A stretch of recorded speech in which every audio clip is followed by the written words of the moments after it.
Hoy vamos a explorar un método súper potente para entender ideas que, a primera vista, parecen complicadísimas, y para demostrarlo, lo vamos a aplicar a uno de los grandes misterios de la teología. Y aquí está el reto, ¿no? La doctrina de la Trinidad. Un concepto que es la base de la creencia evangélica, pero que es famosamente difícil de captar y más aún, de explicar. Resulta que un profesor de teología con muchísima experiencia nos da una pista. El secreto, dice él, no es solo dominar el tema, sino tener las herramientas correctas para desmenuzarlo. Lo que este profesor argumenta es que el verdadero poder, ojo, no está solo en el contenido, o sea, la teología, el qué, sino en el método, la hermenéutica, es decir, el cómo lo interpretamos. La magia está en combinar las dos cosas. Pensemos en esto como si fuera una investigación de detectives. La primera fase consiste en reunir toda la información de fondo, examinar las pruebas que están fuera de la fuente principal. Y bueno, ¿por dónde empieza un buen detective? Por lo más básico, ¿no? El nombre. Trinidad viene directamente del latín y significa, literalmente, eso, una unidad de tres. Ok, ya tenemos la palabra. Ahora consultemos a los expertos. Y fíjense qué interesante. Tanto un diccionario bíblico como uno secular nos dan una idea muy parecida.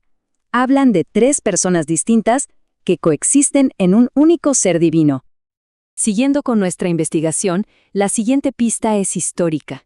¿Cuándo se formalizó todo esto? La evidencia nos lleva a un periodo muy concreto, entre los años 160 y 220 después de Cristo. Pero, ¿por qué esa necesidad de ponerle un nombre y hacerlo oficial? Bueno, principalmente para hacer frente a otras ideas que circulaban en la época. Por un lado, el arrianismo, que decía que Cristo no era Dios, y por otro, el gnosticismo, que afirmaba que Dios era, en esencia, imposible de conocer. ¿Y hubo alguien detrás de todo esto? Pues sí, la historia apunta a un personaje clave, un escritor y teólogo llamado Tertuliano. Fue él quien realmente sentó las bases sólidas de esta doctrina, tanto así que hoy es considerado uno de los primeros padres de la Iglesia.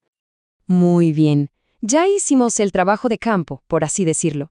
Tenemos el origen de la palabra, el contexto histórico.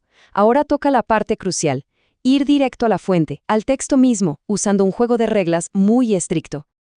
Y aquí la regla de oro, el principio que lo guía todo, es este. La Biblia es su propio intérprete. ¿Qué quiere decir esto? Que de ahora en adelante las claves las buscamos adentro del texto, no afuera. Pero claro, para hacer este análisis no se puede ir a ciegas. Se siguen 5 reglas hermenéuticas muy específicas, que funcionan como los pasos de un mapa. Vamos a verlas una por una. La primera regla es, bueno, la más lógica y fundamental de todas.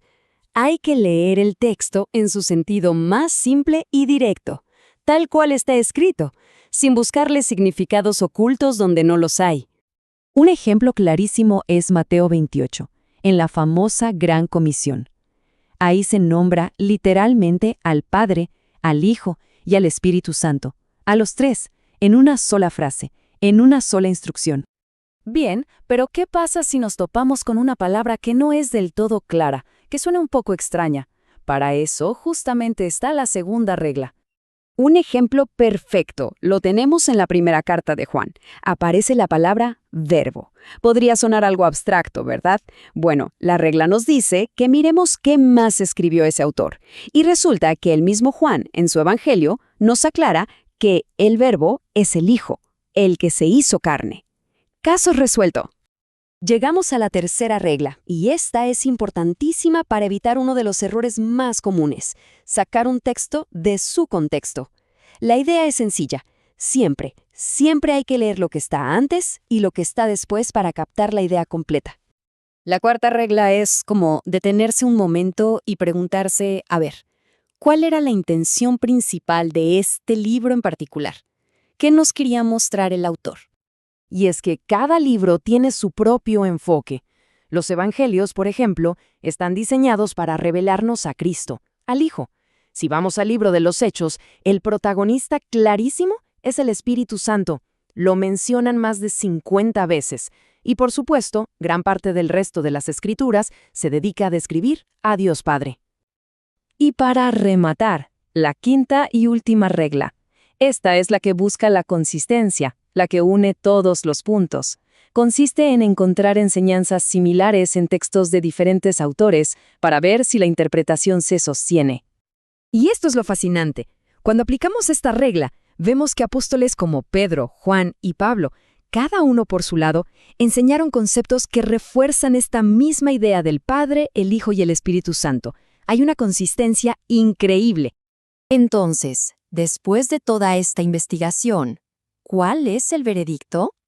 Al final, la lección más importante quizás no sea solo sobre la Trinidad, sino sobre el poder del método.